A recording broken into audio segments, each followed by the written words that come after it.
ये मुलाकात जरूर होगी, ये मुलाकात जरूर होगी, आज नहीं तो कल होगी।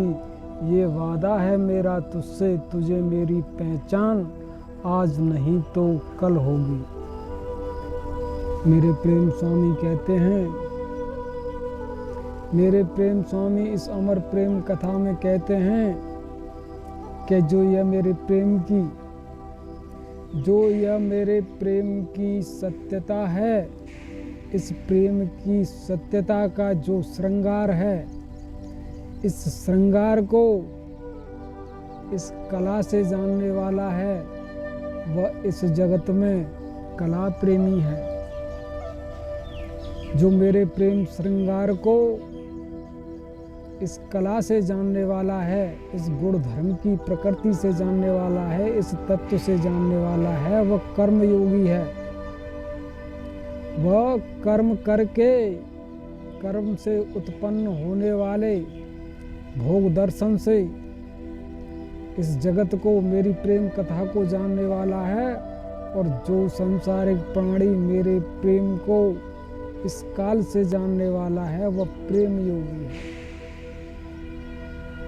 जो इस जगत में श्रृंगार की सत्यता है, यह संसारिक प्राणी भांति भांति के लेपों को करके, श्रृंगार करके, अपनी छवियां बना करके इस जगत को आकर्षित करते हैं। पर सत्य क्या है? सत्य सब जानने वाले हैं।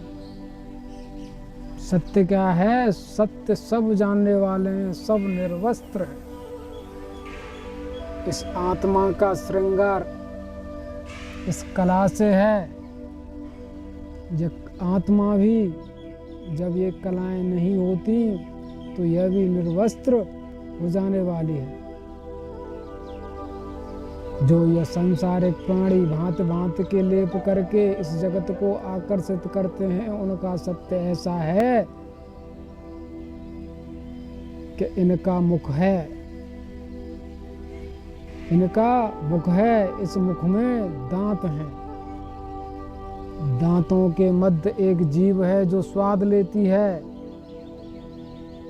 इस जीभ का भी स्वामी पेट है जो खाता है, जिसमें भूख है। इसका भी स्वामी अहंकार है जिसमें इच्छाएं हैं, इच्छाधारी है, जिसको आकर्षित करके है यह उसमें अपना भोग दर्शन देखता है, स्वयं की इच्छाएं पूर्ण करता है। यह जगत जिस प्रकार की काल कला के रूप में है, मेरे प्रेम स्वामी कहते हैं कि यह संसारिक प्राणी इस जगत को खा करके, काट करके, कूट पीस करके स्वयं के गर्भ में धारण कर लेता है और स्वयं के गर्भ में धारण करके इस धारण किए हुए को स्वयं की अंतर आत्मा में स्थापित करता है या फिर इस देह में स्थापित करता है। यह दो मार्ग हैं, एक प्रेम योग का, एक कर्म योग का।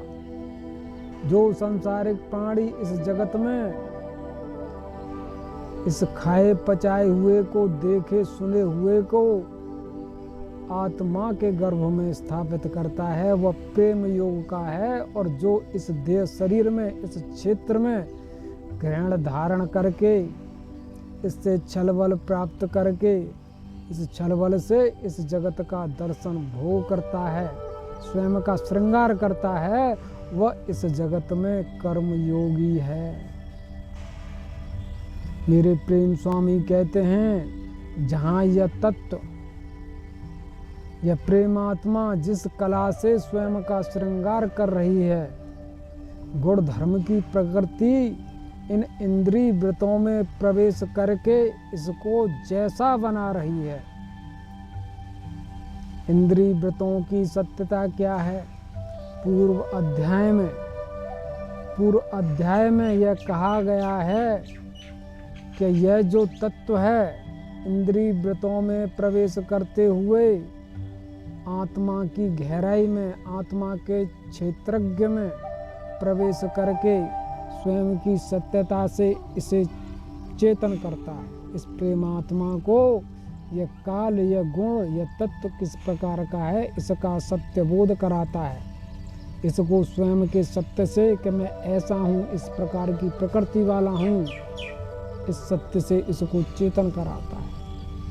इस प्रकार से इंद्रिय व्रत में प्रवेश करते हुए यह तत्व इस आत्मा को जिस जिस प्रकार का भोग दर्शन देता है, उस आधार पर इस जगत की रचना, मेरे प्रेम स्वामी कहते हैं, इस जगत की जो रचना का सार है, जो यह जगत की रचना जात, धर्म, यौन, प्राणी, तत्व, वंश, कुल आदि के रूप में है, इनका जो आयाम है, इस आयाम की सत्यता इस आधार पर भी है। इस आधार को भी भली भांति जान लेना चाहिए कि जिसको तुम ग्रहण धारण कर रहे हो, जिसको सुन रहे हो, जिसको देख रहे हो, जिसको जैसे जाना है, जैसे समझा है, वह सत्य इन इंद्रिय व्रतों में प्रवेश करके है। और कौन सा तत्व, कौन सी कला, कौन सा गुण, इसका तत्व नक्षत्र इस इंद्रिय व्रत में प्रवेश करके कहाँ स्थिर होता है और स्थिर होकर के यह किस प्रकार से लौटता है। यह एक इस प्रकार से वी के आकार का, एक वी के आकार का गर्भगृह है। इसमें प्रवेश करते हुए इसकी गहराई में कोई तत्व स्वयं की यात्रा को, स्वयं की गति को किस प्रकार से सिद्ध करता है। जब यह तत्व स्वयं के तत्व नक्षत्र से प्रेम आत्मा के गर्भ में, जो इस प्रेम आत्मा का गर्भ है, इस गर्भ की जो मध्यस्थता है, जो यह डमरू है, डमरू के दो भाग हैं, एक ऊपर का भाग, एक नीचे का भाग। इन दोनों भागों के योग की जो मध्यस्थता है, इस मध्यस्थता में जब कोई तत्व पहुंचता है, जब कोई गुण धर्म की प्रकृति पहुंचती है, तो यह गुण धर्म की प्रकृति स्वयं की चेतना से इस प्रेम आत्मा की चेतना में विलय होकर के प्रवेश करके एक हो जाती है। और जहाँ यह गुण धर्म की प्रकृति, यह गुण धर्म की प्रकृति, इसका तत्व नक्षत्र इस मध्यस्थता को प्राप्त कर ले, तो यह स्वयं से स्वयं में निर्गुण हो जाता है। अर्थात मेरे प्रेम स्वामी कहते हैं कि इस तेरे क्षेत्र में जब कोई तत्व प्रवेश करता है, तो प्रवेश करके स्वयं की प्रकृति से इस सांसारिक प्राणी को तुझे यह अशांत करता है। इसकी सक्रियता तुझे लगी रहती है। अर्थात जिस प्रकार से इस जगत में यह तेरा क्षेत्र है, यह जो शरीर है, इसी प्रकार से यहाँ जो जो भी क्षेत्र है, जो जो भी सांसारिक प्राणी है, जो जो भी गुण हैं, जो जो भी कलाएं हैं, तेरी भांति यह चेतन है, पर एक दूसरे की सत्यता एक दूसरे से जड़ है। कोई किसी को स्वयं की चेतना प्रदान नहीं करता, परंतु जब किसी तत्व को ग्रहण धारण कर लिया जाए, तो यह जड़ता खत्म होने लगती है, इसका विनाश होने लगता है। किसी की जड़ता किस प्रकार से विनाश को प्राप्त होती है और वह तुम्हारे लिए किस गति से चेतन होता है, यह सत्य इस इंद्रिय व्रत पर निर्भर करता है। जब कोई तत्व, जब कोई कला तुम्हारे इंद्रिय व्रत में प्रवेश करती है और प्रवेश करके जो आत्मा का केंद्र है उसको प्राप्त कर लेना चाहती है, तो जो इसकी जड़ता है उसका विनाश होता है और यह तुम्हारे लिए चेतन होती है। इसकी चेतना का अंत, कोई गुण धर्म की प्रकृति, कोई कला जब तुम में प्रवेश करती है, तो यह स्वयं की जड़ता का अंत करती है। और इसकी जड़ता का अंत वहाँ होता है जहाँ इस प्रेम आत्मा की माया चेतना जो इस प्रेम आत्मा के केंद्र में इस धुरी में निहित है, उस सत्य को यह प्राप्त कर लेता है। मेरे प्रेम स्वामी कहते हैं कि इस जगत में जो इस समाधि का, जो इसमें निर्गुण होने का सत्य है किसी संसारिक प्राणी में, यह सत्य, इस सत्य को प्राप्त कर लेने पर ही पूर्ण होता है। अर्थात कोई गुण धर्म की प्रकृति जब इस प्रेम आत्मा के गर्भ में प्रवेश करती है, तो यह जो डबरू के मध्यस्थ की जो सत्यता है, इसको जब यह प्राप्त कर लेता है तो इसका तत्व नक्षत्र निर्गुण हो जाता है। यह स्वयं से स्वयं में कर्म करने के लिए स्वयं के अहंकार से इस प्रकार से चेतन नहीं होता कि यह मुझसे परे है और मैं इससे परे जा करके इससे व्यवहार करूं, कर्म क्रिया करूं। यह कर्म क्रिया करते हुए इससे परे हो नहीं सकता। इसके तत्व नक्षत्र की गति शांत हो जाती है, यह निर्गुण हो जाता है और निर्गुण हुआ तत्व सूक्ष्म हो जाता है, अदृश्य अज्ञात हो जाता है। यह एक दूसरे में विलय होकर के एक दूसरे का सत्य बन जाता है। जहाँ गुण धर्म की प्रकृति किसी संसारिक प्राणी में प्रवेश करके इस प्रकार से इसकी चेतना का सत्य बन जाए, वहाँ यह सत्य समाधि के योग्य है। अर्थात यह इसको अशांत करने वाली नहीं है।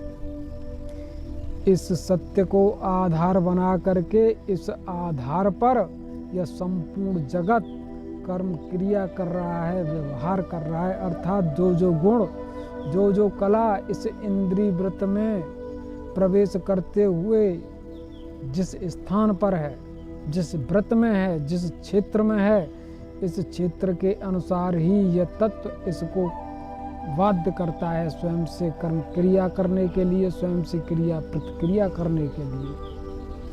मेरे प्रेम स्वामी इस अमर प्रेम कथा में कहते हैं कि जो सांसारिक प्राणी इस तत्व को ग्रहण धारण करके इस तत्व को अपने स्वयं के क्षेत्र में, क्षेत्र के बाहरी व्रत में ग्रहण धारण किए हुए है, उसके द्वारा इस तत्व को वश में कर पाना निसंदेह असंभव है। क्योंकि यह स्वयं की चेतना क्षण मात्र से प्रदान करता है और स्वयं से स्वयं में पूर्ण चेतना वाला है, स्वयं की पूर्ण चेतना वाला है। इसलिए इसके प्रति अज्ञान है, इसके प्रति जड़ता बनी हुई है। और जहाँ तत्व को ग्रहण धारण करके इसके प्रति जड़ता बनी रहे, वह तत्व इस जगत में प्रलयकारी होता है, वह अशांति प्रकट करने वाला होता है और वह स्वेच्छा से गति करके कर्म क्रिया करके इस इंद्रिय व्रत का विनाश कर सकता है, इससे परे हो सकता है। इसलिए जो संसारिक प्राणी इस जगत में इस जगत का दर्शन भोग करते हुए, इससे स्वयं का श्रृंगार करते हुए, इनकी सत्यता इस परिधि में बनी रहती है। जो इंद्रिय वृत्तों की वह परिधियां हैं, इनमें इनका स्थान बना रहता है।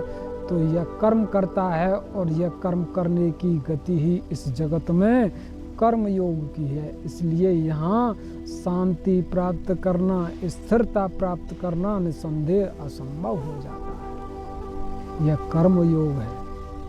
अगर इस कर्म योग से मुक्ति पानी है तो यह जो तत्व नक्षत्र है ग्रहण धारण किए हुए तत्व का, इसको तुम्हें बस में करना होगा।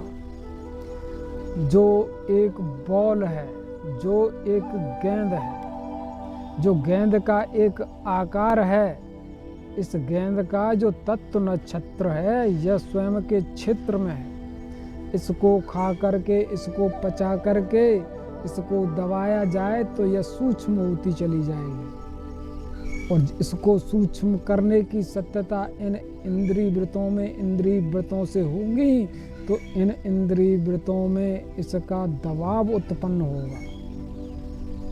इस दबाव के कारण सक्रियता लगेगी, कर्म क्रिया हुई, कृत प्रतिक्रिया, प्रतिक्रिया का नित्य निरंतर आभास बना रहेगा। ऐसा अशांत क्षेत्र बना रहेगा कि यहाँ यह अशांति कर्म क्रिया करने के लिए इस संसारिक प्राणी को बाध्य करती रहे। जो यह बाध्यता है इसका अंत कर लो, या फिर जो ग्रहण किया हुआ तत्व है इसका विनाश करके, इसको स्वयं से परे करके स्वयं की शांति प्राप्त कर लो। जब तक इस क्षेत्र में यह तत्व, यह कला बनी रहेगी, तब तक शांति प्राप्त करना संभव नहीं है।